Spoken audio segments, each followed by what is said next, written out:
Olá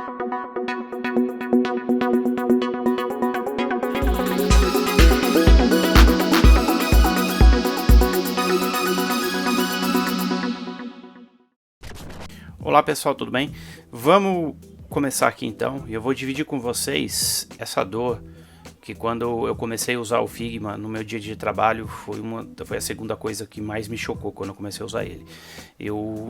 A gente usa o Figma aqui no nosso cotidiano com o time mais ou menos 1 ano e meio.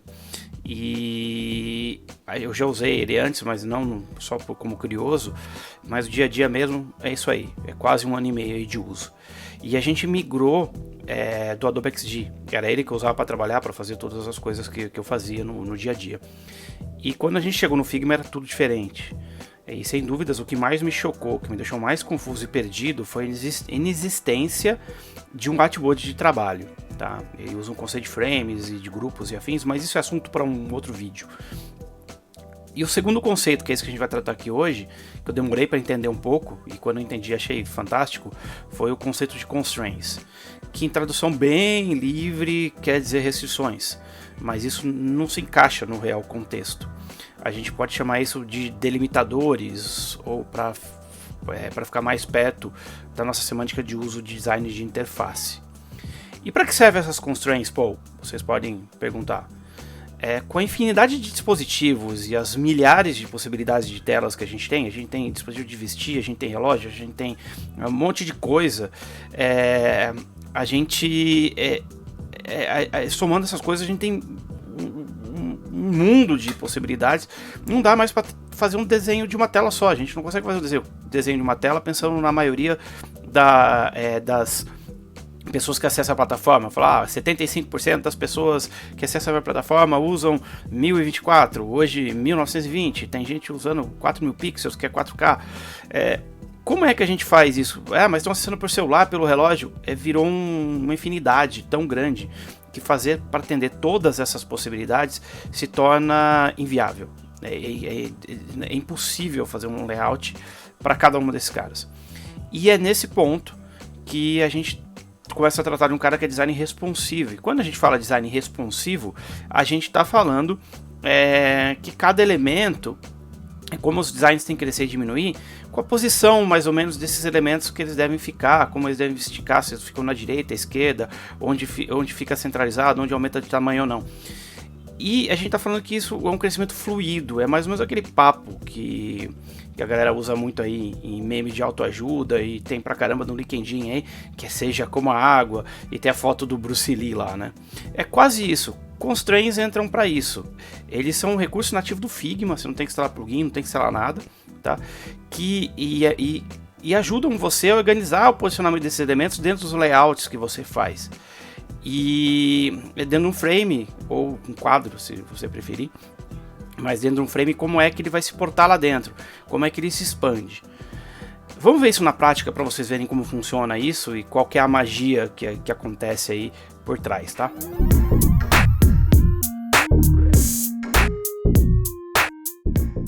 Então vamos lá. Vamos criar um frame aqui dentro.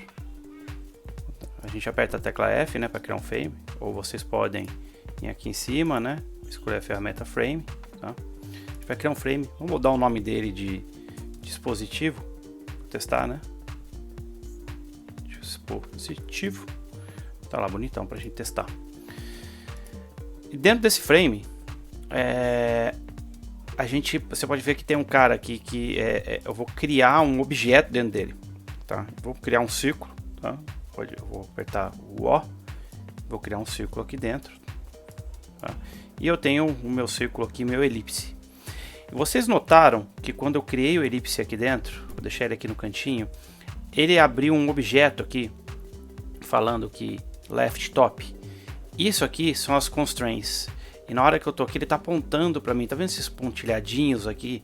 Esses pontilhadinhos, ele indicam quais são os meus constraints. O que esses limitadores falam? Ele tá falando assim, quando esse frame aumentar, esse círculo vai ficar alinhado à esquerda, tá?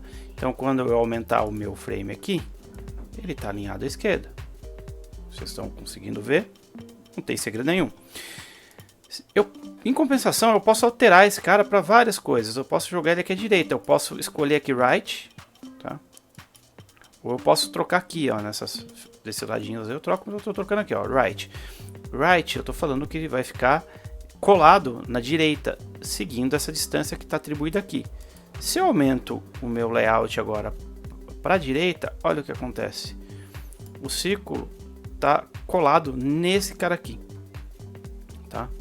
Quando eu puxo para cá é a mesma coisa. Se eu devolver ele para a esquerda, ele aumenta para o outro lado. Ele continua parado, como se não mexesse. Porque eu estou falando que esses lados, eu falo que esse objeto aqui, ele fica colado. O limitador dele está falando, cara, qual que é o lado que eu tenho que seguir, tá? Se eu colocar, por exemplo, para baixo aqui, e olha o que vai acontecer quando eu aumentar ele. Eu vou aumentar, ele vai seguir para baixo, ele vai seguindo o meu bottom, porque ele pega essa distância aqui entre os dois, né, que ele está marcando para você aqui, e ele vai aumentando, vai mantendo essa distância total dele aqui para baixo. Então o círculo, vamos mostrar aqui para vocês. Se eu colocar ele aqui no centro, por exemplo, vou alinhar ele ao centro para vocês verem. E eu pegar e aumentar ele continua à esquerda, certo? Vamos voltar no círculo aqui, vou mudar o meu constraints para a direita. O que vai acontecer? Ele vai seguir a direita. E se eu vim aqui num outro cara, aí eu tenho uma outra opção aqui, que é o center. Quer dizer que ele vai ficar alinhado verticalmente ao centro. Se eu puxar aqui, qual que é o constraint dele? Ele está no bottom, então ele vai ficar colado no bottom, ele vai ficar mais perto do bottom. O que acontece se eu vir aqui e clicar num center? Eu vou alinhar ele center, center. Então, toda vez que eu fizer isso, eu estou mexendo onde esse elemento tem que ficar visível dentro do meu frame, tá? Se você vai para cada elemento que você criar aqui dentro, ele vai ter um constraint. Eu tenho um outro que eu posso fazer o posicionamento, que é o left right, por exemplo, que daí ele vai crescer dos dois lados, ele vai dar uma distorcida aqui, ó, tá? Isso aqui vocês não estão vendo utilidade ainda, mas a gente vai ver uma utilidade muito importante para isso. E se eu pegar e colocar top bottom aqui, aí ele estica para os dois lados, mas ele distorce, porque eu estou fazendo ele esticar, ele continua na mesma distância daqui e desses lados. Então verticalmente e horizontalmente ele está na mesma distância. Só que eu tenho um outro cara, isso é aplicado para alguns tipos de objeto, para elipse, para o vetor é um deles. Se eu colocar um scale em um scale, ele vai distorcer conforme eu estiver aumentando aqui, ó, tá vendo? Se eu deixar o shift apertado, ele vai aumentando proporcionalmente. Se eu achatar ele para cá, ele vai aumentar proporcionalmente. Tá? Ele mantém a escala do elemento que está dentro dele. Tá, vamos ver isso com outro elemento. Vou colocar um retângulo aqui dentro, bem aqui no cantinho. E eu vou falar que esse retângulo, eu vou pintar esse círculo de vermelho. Eu vou colocar o meu retângulo de verde. E vou colocar um outro objeto aqui e aqui embaixo. Vou girar ele bonitão. E vou colocar ele da cor de um azul, né? E vou deixar esses três objetos aqui. Quando eu criei objeto, por padrão, esses objetos estão seguindo a última determinação que eu joguei aqui. Vou mostrar para vocês agora isso aqui na prática. A gente vai pegar um exemplo agora de como a gente usar os constraints para o nosso dia a dia de design, para fazer um aplicativo, por exemplo. Eu vou criar um frame aqui e vou criar um frame do Android para a gente dar uma olhada. Então, esse cara aqui é o nosso home screen, tá? E ele está com o tamanho bonitinho do Android. E eu vou pegar e vou falar assim, olha, home screen, eu quero que esse logo que está aqui dentro, eu vou puxar ele para cá. Como estão os constraints dele dentro do frame? Eu vou mudar o fundo aqui para a gente colocar um cinzinha bem clarinho, para vocês conseguirem visualizar ele dentro do corpo. Veja que eu tenho um constraint, eu tenho um cara aqui dentro. Se eu aumento e diminuo, o que está acontecendo com o meu cara aqui, né? Ele não está seguindo o crescimento que eu esperava. Então eu vou vir aqui dentro do meu menuzinho aqui e eu vou dar um right nele, que eu quero que fique alinhado ao right. Esse espaçamento aqui, eu também quero que ele cresça ao right. E esse eu quero que ele fique no left. E olha que legal quando eu aumento ele aqui, o que ele acontece? Ele encosta, ele acerta o tamanho de onde eu estava. Vamos ver com esse footer aqui. Eu estou aumentando as coisas, tá vendo que está distorcendo aqui? Porque possivelmente esses constraints estão left top, left top, left top. Vamos tentar acertar. Isso aqui ele está aplicado com as minhas colunas, com o meu layout grid. Então eu vou pegar nesse cara aqui, vou falar que todos eles eu quero que ele seja center. Olha que legal. Ele aumenta aqui, então eu vou arrastar ele aqui para dentro do meu layout. Joguei. O meu footer está aqui embaixo. E eu vou dar um left right. Ótimo, isso é o mobile, tá? E é o meu Android. E se eu estiver falando que esse cara aqui, ele tem que estar dentro de um tamanho maior. A minha tela é um pouco maior. Eu vou aumentar a tela para o lado. Ah, minhas constraints não seguem ainda. Por quê? Porque eu determinei os constraints dentro dos elementos dentro daquele frame, do frame logo. Eu preciso determinar as constraints também para o frame logo que está dentro do home. Então eu venho aqui e dou um left right. Quando eu faço isso, eu estou falando que ele vai aumentar. Vou fazer isso também para aqui para baixo também. Quando eu aumentar o tamanho da tela, olha o que ele faz. Ele estica para mim. Conseguiram entender? Essa magia permite que eu consiga fazer o layout para vários dispositivos e ele mantenha a mesma proporção. E se meu menu aqui ele tem que ficar sempre na parte de baixo? Então eu vou pegar aqui e jogar um bottom nele aqui, porque ele vai ficar colado aqui embaixo sempre. E esse aqui já está no top. Então, se porventura eu vou colar aqui que eu não fiz antecipadamente, mas eu vou jogar aqui do iPhone Pro Max. Então a gente está falando de... vamos pegar esse cara aqui e eu vou dar um Ctrl D aqui para clonar a minha área. E eu quero deixar igual ao do iPhone Pro Max, que é 414 por 896 pixels. E joguei aqui. Olha que legal. Qual a magia que ele fez. Ele manteve a proporção de tamanho relacionado com os constraints que eu peguei. Então, quanto mais eu aumentar essa lateral, que se for numa tablet, por exemplo, eu quero que o meu layout seja assim, pode não ser legal, mas eu posso falar que em telefones mais no horizontal, ele pode ficar desse jeito. Então, no horizontal seria mais ou menos assim. Então, eu começo a ter o que a gente chama de consistência. Então, a gente determinou pelos constraints onde as coisas devem ficar e elas se posicionam e você não tem mais problema. E para que serve mais constraints? O que vocês podem utilizar mais de constraints no dia a dia de vocês. Outra coisa que é legal vocês usarem, imagina que vocês têm o seguinte tipo de layout. Eu vou clonar de novo para a gente colocar separado aqui e a gente ver o que a gente acontece. E se eu tiver vou pegar o do Material mesmo, um botão circular e vou fazer bem rápido aqui um layout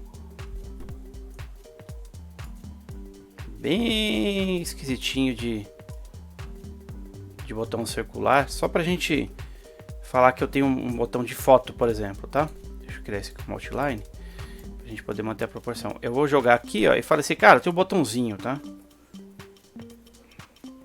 Esse botãozinho vai ficar aqui em cima. Independente do meu layout, eu tenho esse botão de mais aqui para adicionar. Vou colocar uma cor mais de botão nele, né? Uma cor, a nossa azul, que é a nossa cor de link. E eu quero que ele fique sempre alinhado à direita. O que eu vou ter que fazer?